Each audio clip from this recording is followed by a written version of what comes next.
bank kuljetës. Shkarko aplikacionin e bankës ProCredit dhe paguaj profi nëpërmjet telefonit mobil Android. ProCredit Bank, shumë profi.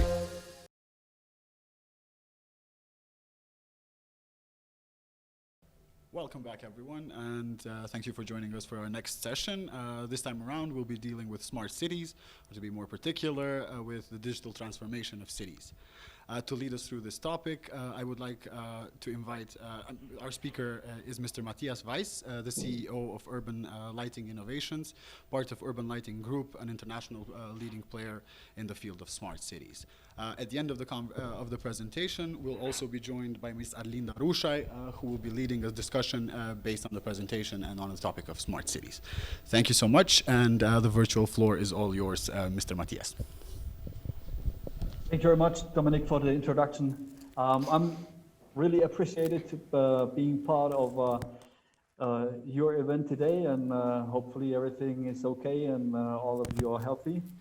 So I will give you some insights in some smart city projects, and just giving you a short introduction of our company so that you know about our background and what is enabling us to talk about smart city and the development of smart city infrastructures.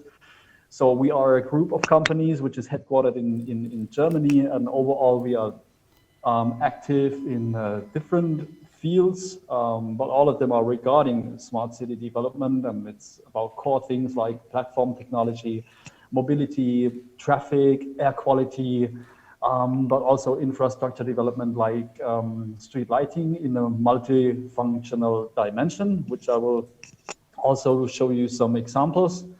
And we are located with 3 companies over here in Germany, but we are also present in Australia, Great Britain, Hungary, and in the United States. So that's just as a brief background about the company. Many projects in which we are working with the cities, we are dealing like a one-stop shop, from doing the planning of projects, cross-technological projects, until turnkey solutions, which means after supplying hardware, doing all the project management and the assembling of the technologies, that we also take the responsibility for the system integration and analytics and things like that. But my insights will provide you some more information about that. So we are very visionary, and I think most of you are visionary too, but today I will not show you things that could be in future and all the things that can be done if you do this and this. I will give you some insights in real projects, what cities are doing, so very detailed, very concrete solutions, how they solve problems. And I'm looking forward to discuss with you right after. I will keep it pretty brief. That are just some examples of many others I would be able to show to you, but therefore the time would not be enough. So I'd like to start with the city of Darmstadt. Maybe some of you know Darmstadt. Darmstadt is a city with around about 160,000 inhabitants in the greater Frankfurt area. Darmstadt was awarded as the most digital city of Germany back in 2017 by the Bitkom Association. And this year they get an award by the German government also for their smart city concept. So for all the things I will show you, they have an entire strategy with much more domains, but I will keep it concentrated on 2 things which are very important in Darmstadt. And I think these things are very important in many other cities too. It's about air quality and traffic. So Darmstadt, they have a huge issue with air quality because they have been sued for over raising the limits, especially in NO2, so they had to take action. So they are not doing the solutions because the solutions are nice or because of image. They are taking action because they have to do something. Otherwise, they will get in even deeper trouble. So, and What we did over there is to start working with data which they already have. So in many cases, talking about smart cities, we are talking about new technologies, future technologies, the value of data, and it's about collecting data. And but we have to respect, if we start smart city activities in any city, that there are many data which are already there. So, and in Darmstadt, we started to work with data which have been already there. In this case, that are data from the central traffic computer. And this system is full of data about traffic, and we started working with that. And first of all, we implemented a real-time traffic app, which you can see over here. This is also reachable via the internet, so everybody who's interested, just ask me after the session or ask Dominic for my contact. I can provide you some links to all the things that you all see over here in the presentation. So about the traffic app, you may say, well, this is just like Google. So where's the difference? There are two big differences. One of the big differences is this app is really real time, which means it's updated within a couple of seconds. And Google, for example, they are on delay, 8 minutes, up to 15 minutes in Darmstadt, which is usual in many cities. So the application the city is providing to their citizens is much faster. And the second point is it's fired by own data. It's data they already have, and they are using this data to bring that service to the citizens and the guests. So a very nice thing. And next point, with the same data from the central traffic computer, we are able to predict the traffic light switching in Darmstadt, and in the meantime in some other cities too. So this is to increase traffic flow, because somehow you have to handle all the traffic and taking action in that. And it's very important to keep up the traffic flow, to improve traffic flow, also to decrease air quality pollution caused by cars. And this is also based on traffic data they already have. They didn't have to install additional sensors or things like that. It's just out of data they already have in their traffic management system. And based on that, we are able to predict the green light turns. So you know when the traffic light will switch to green. And having that information, which is generated by our machine learning algorithms and logicals, you can recommend individual speeds for the drivers so that they will hit the traffic light on the green phase, not to stop the car and not to decrease their flow. And so you have, based on one data source, which is the traffic management system, you have two new applications if you start working with that data. And there's a third application based on the same, because the information about the traffic light switching is also consumed by the automotive industry, because they are providing this information via the connected services to their cars. So one data silo which is unlocked, 3 data consuming systems with totally new services and new values.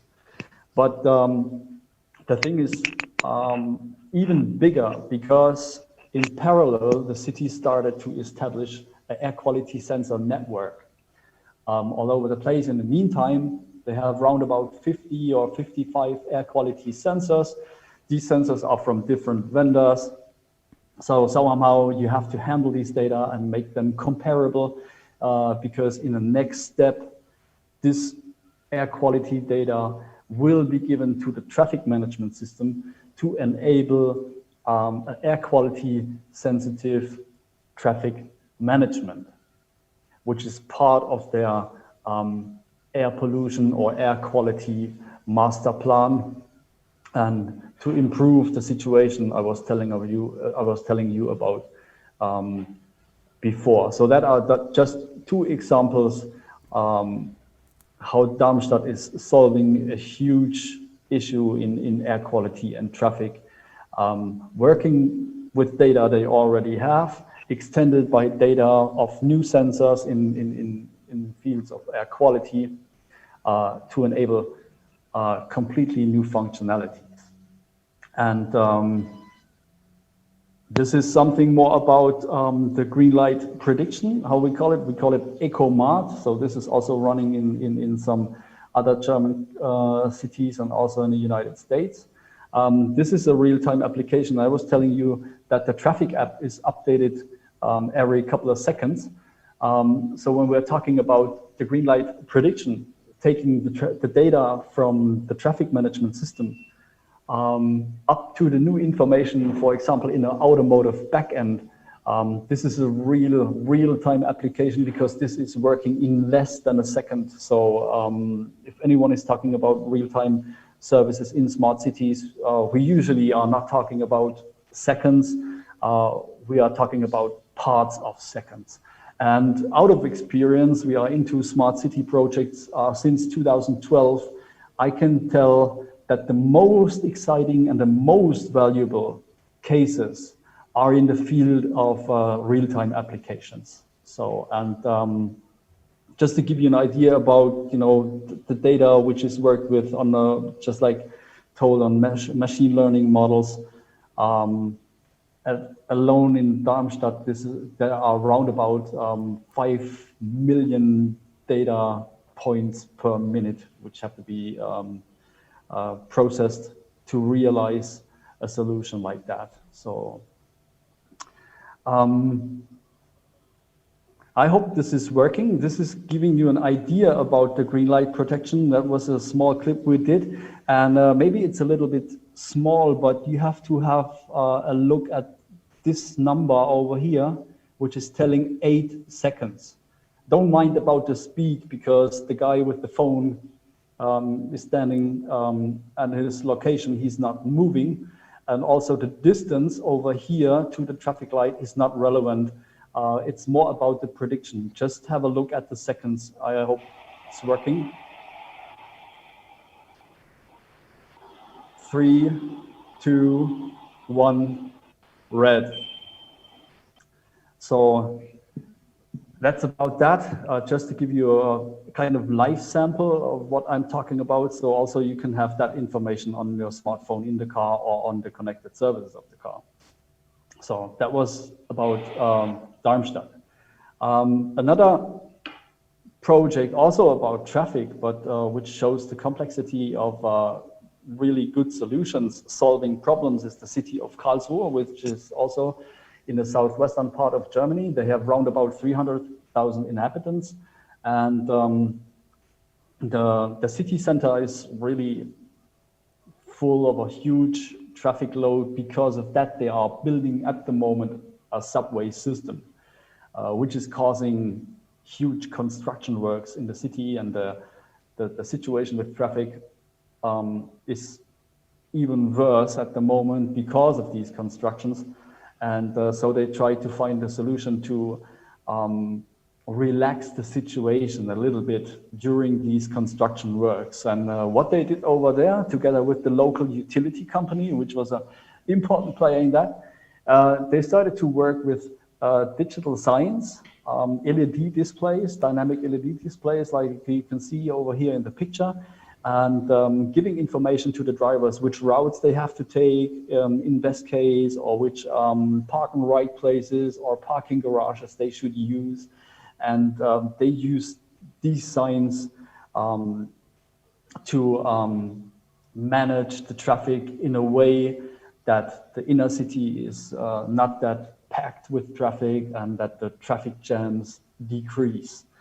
And to realize a solution like that, also to make it in a sensible way, you need a lot of data. And also a lot of data was already there. And to show you how this has been done, I will follow up with a system architecture, but also we had to, to extend the data sources regarding traffic, because a lot of things have been there, but also we had to add additional sensors. Therefore, they used street lighting, because street lighting is a very important infrastructure in every city, because it's everywhere. You have it in every street, you have it in a regular pattern, at least at night there is power, so you can do a lot of things with street lighting. And so it was taking place in Karlsruhe, where they used the lighting poles for the traffic cameras. So this is a screenshot of the camera. It's a thermal cam, so you have no issues with privacy and things like that, because you cannot recognize license plate and not even faces or things like that. So it's absolutely no problem. And if you know how, and you do it in a professional way, you are also able to integrate inside the pole things like the communication unit, switches, voltage converters, and things like that to run a system like that. And like in many other cities, the street lighting grid in Karlsruhe is off at daytime. So they are using a special developed battery storage, which can be inserted into every pole. This is charged at night, and during the powerless daytime, this storage is supplying the camera and all the other components with power to guarantee 24/7 operation. And I promised you a slide of the architecture. So this is how the system in Karlsruhe is working. Over here you have the back end of the traffic signs, and over here we have the inbound with the traffic and parking information, which have been used to power the signs with information. So that are the cams I was talking about already, but also they work with data which have been there already from local parking garage, and also floating car data have been used. Floating car data that are data from mobile phones and navigation systems, also in a real-time character. And with all of that, and following special logics, the machine decided which information should be displayed on which screen. And with that, the traffic jams have been reduced from 23 hours down to 13 hours. So they also solved a real problem and not taking smart city action just because they have the money or something else. They solved real problems. And this is also in almost every project we are doing the approach. This is giving you also now a summary of the situation in Karlsruhe, where the data sources are displayed in one place. I was talking about that are different data sources. And over here we had the entire system on a cockpit, like we call it, like that, to give the local utility company, the Stadtwerke Karlsruhe, insights to the projects and the systems which are running also in real time. And talking about city, and I was touching street lighting already, just one slide about integrated solutions, because I think developing smart cities and smart city infrastructure is also about multifunctional dimensions of things. Reuse and repurpose data, reuse and repurpose also infrastructures like street lighting, which is in every city already there. And we established over there parking detection with a luminaire like that, with integrated cameras. So you have an integrated approach in that, because the street lighting is the carrier infrastructure for the cameras, enabling smart parking detection. But by the way, the cameras can still be used for other functionalities too. You can count traffic, for example, at the same time. You also could do video analytics in terms of video surveillance at the same time. So investing in hardware once, in this case, is enabling you for several cases. And I think that's a really important thing if you're thinking about the development of cities, to think about what can be used of these things which are already there. And this counts on infrastructures as well as on data. But this is just an example how to do such things.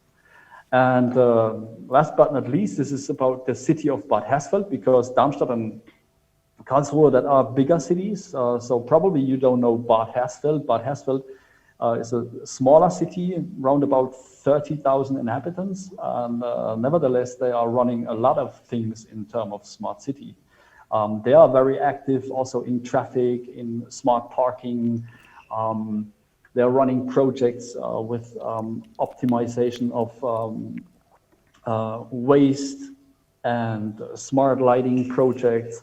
And a big topic over there was noise, because they have a highway next to the city, and they also have a logistic centers of Amazon and DHL. So a lot of trucks are driving through the city, and a huge also political problem with noise, because the citizens, they took the mayor really in trouble about that. And he had to take action also in terms of noise. And therefore also a couple of sensors have been installed in the city, and they developed a smartphone app. So everybody in Bad Hersfeld is able to detect noise by themselves. So he made the citizens part of that project, collected a lot of data, and after a while of data collecting, he made it finally to convince the county council to give him a better protection against noise along the highway.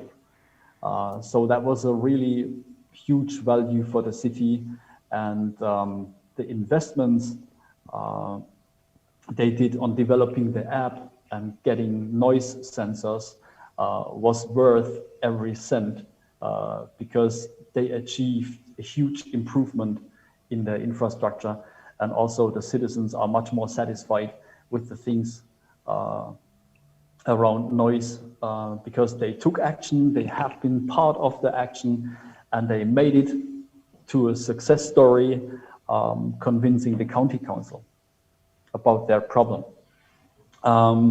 So alone over Bad Hersfeld, I would be able to talk hours, because a lot of things are going on. And such cockpits, which have been seen in Karlsruhe and also in Bad Hersfeld, that are, the visualization of urban data out of infrastructures, different systems, cross-technological, cross-sectoral, even in ports, where they have a lot of different systems in terms of air quality, container logistics, parking, and things like that. Because from my point of view and out of experience, it's a core requirement in the development of smart cities to unlock data silos. It doesn't matter if these silos are already there, like the traffic management computer in Darmstadt, or if these are new silos, like the noise sensors in Bad Hersfeld. If you want to create real value in your city in a flexible way, you have to unlock these silos, and then magic will happen. And therefore, you need a kind of platform which is able to integrate all these data independently from the vendor of the sensor. I told you, Darmstadt, they have 4 different types of air quality sensors. To work properly with that data, you have to be able to integrate all of them, no matter which type, no matter which vendor. And also, you have to be able to provide data to any consuming system and to any consuming stakeholder. And in the best case, you are providing new information over here on the outbound level, which needs the same flexibility like the inbound. So this is the platform approach, And the platform approach, the cities I was talking about are following a DIN standard, which is giving guidelines about the openness and the architecture of platforms like that. And if you look at it from that perspective and working in the principle I was talking about in these projects, it's about the life cycle of data to create values, starting with data from the city, which are unlocked from their silos. You start working with these data, analytics, processing, reuse and repurpose of these data. Then you are able to visualize all of these things system and vendor independently on your dashboard for management or for your citizens and things like that. And then you're also able to get new information, to fire new services, enable new functionalities, which are consumed again by the city. And so you have an entire cycle. We call it the life cycle of data, which is starting at the city and is also ending at the city. And this is what I was talking about, giving you some insights in real projects, but also talking about our core component, which is, from my perspective, a necessary element in every city who is taking smart city development as a serious action. So thanks a lot. Looking forward to get your questions, and also if you like to get in touch right after the event for some more information. Thank you. Thank you. Thank you very much for your presentation, Mr. Weis. I would like to give you some insights about Kosovo cities, and Kosovo municipalities. All these examples were very perfect, and all these solutions for sure they have a huge impact on improving citizens' life, citizens' oriented services, and also their life. But I would like to focus more on developing countries like Kosovo is, and the problems that municipalities face. You showed us a lot of examples on how to improve infrastructure services. We would like also to see some e-governance or public services oriented solutions. And what is important for all these solutions is that they need to be customized based on the number of citizens, based on financial opportunities, financial potentials, mindset, local political policy context, etc. What our countries have been doing wrong, municipalities, is that they've been taking off-the-shelter solutions.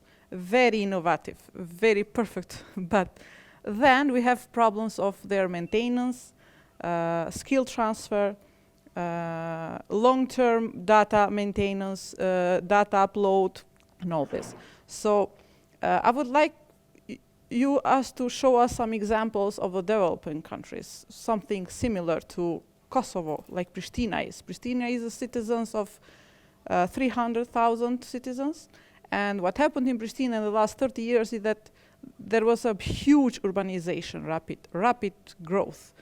In only 2016, 350,000 illegal buildings were identified. Can you imagine that?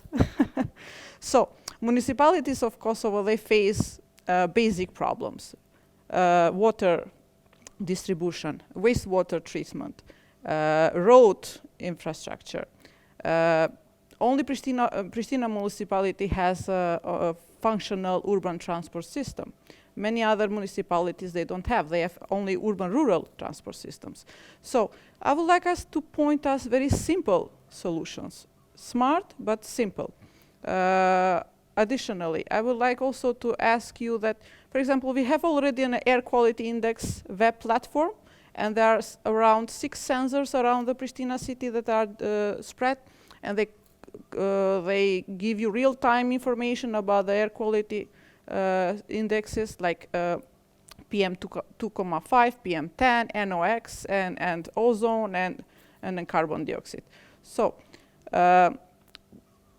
it's smart to think also how to spread this all over Kosovo, to have information real time, for example, about how people, they burn coal in different neighborhood, and then that system to give you information and to inform the inspectors that something going on, and then this to be monitored if the inspectors really have went there and checked, you know. So it's like some kind of watchdog smart system to, because Kosovo has 3 major problems: infrastructure, environment, and we have also no data about the weather in case of safety to protect and information. So city like Pristina should think more about smart traffic solutions. For example, city of Skopje have been introducing different solutions about e-ticketing, electronic buses, electronic system information, smart traffic light systems, and things like that. Small steps, but going towards thinking about smart city as an integrated process. For example, Pristina municipality introduced several years ago online application for birth certificate. Very simple, very simple. You go on web, you apply for a birth certificate, and then you can take it. Very simple. So things like this, not thinking about like city of Darmstadt, real-time information. Let's think about something more simple, real, that is real and has a potential of application.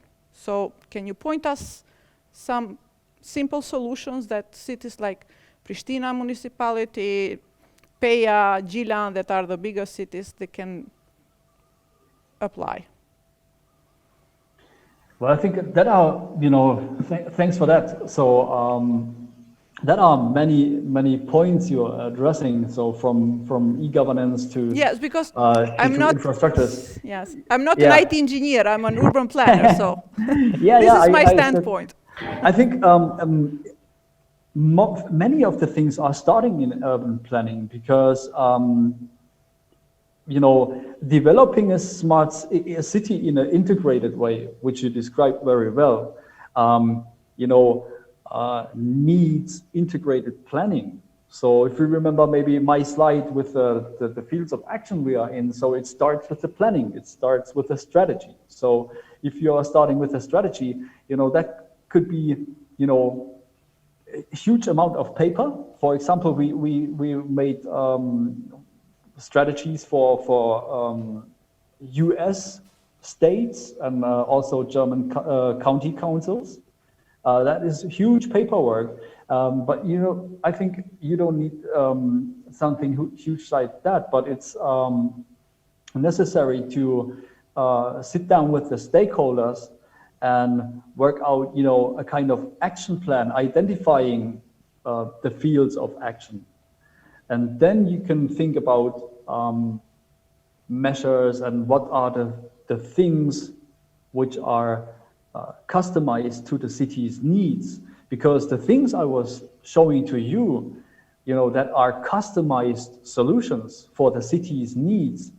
And first of all, these needs have to be identified very clearly and prioritized, also respecting things like money and budget you can take. And then you can go for the best solution, which is fitting best to the city needs and also the city budgets. And it starts also with the planning. And if you are telling that there are, things to do, a lot of infrastructure, in traffic, maybe also in street lighting, water grids and things like that, if you take action on these infrastructures right now, maybe you are not doing the high-end smart things directly, but you have to keep in mind that you maybe are in the situation that you will or can do smart things with that in a couple of years. Yes. So you have Yes, to plan yeah. with that perspective. Yes. Because otherwise, Look you at will the long perspective strategically, but then start with smart, Exactly. small steps. Listen, What is priority? What is a priority? Yes. what yes, is priority? So I was giving the city of Bad Hersfeld, I will go back. It's really a small city, 30,000 inhabitants. But And the problem here is not about the city size. It's about the issues that have the level of issues, the level of challenges. That's yeah, but I think it doesn't matter. It's just like, yes, of course it doesn't matter. But then when we so start implementing things, things matter. So that's why I'm yeah, saying solutions should be. The IT sector has a lot of potential from low to high level solutions. So exactly. So, but if you I'm start, always pushing for smart solutions. For example, very simple solution could be LED lighting, which is smart also. They go on and off just Yeah. during the night and then don't go during the day, which is a very simple solution. Every 10 of them has a battery storage, and then you go, then you switch to renewables and things like that. So very simple solutions, but they have a huge impact. For example, if we go and check how much electricity only the street lighting is consuming, it's huge. Dependable Exactly. on, it must be 20% of the whole energy consumption that the city, Consumption. consumption that the city is covering. So things like And this that. is a yes. this is a great example also for future-proof planning, because street lighting is a good example. If you are switching to LED technology today, maybe not deciding to go with a lighting management system, which will enable you to control every single luminaire, do dim profiles, adaptive lighting, and things like that. So maybe you decide today not to do. Yes. But if you are getting new luminaires today, you should be prepared or should buy technology which is able to be extended in future. Means Yes. that you are not buying, for example, luminaires which they don't have, which not have any useful LED drivers, where you have no chance to take control, not today and not in future. That are little things to respect. Even if you're acting in small steps today, still be able to do next steps in future. Yes. I know a lot of German cities, especially in street lighting, they bought LED lighting in a high scale, not thinking about points like that. Now, 2 or 3 years later, they said, I want to take control about my street lighting. I like to have a lighting management system. And now we find out that's not possible. Yes. Without Mr. any Weis, I'm afraid we will have to finish up. Thank you very much for your presentation, for the discussion that we had. I would like also, as an ending, to point out that countries like Kosovo need to learn from developed countries, and they have the perfect opportunity to leapfrog the mistakes that other countries do, and we go straight to the best scenario. So let's hope that in the future municipalities of Kosovo will start doing small steps toward digitalization of municipal services, municipal infrastructure, etc. You are very welcome, and every journey is starting with a small step, so I think that's no problem. You just have to make that step, and if I was able to help you a little bit with my insights, I'm very happy about that. Otherwise, also feel free to contact me just anytime you like to. Your information and your contact will be also uploaded, so that if somebody wants to ask you something more particular, for sure. Thank you very much. You're welcome. Thank you very much too. Have a good time. Take care. Bye-bye.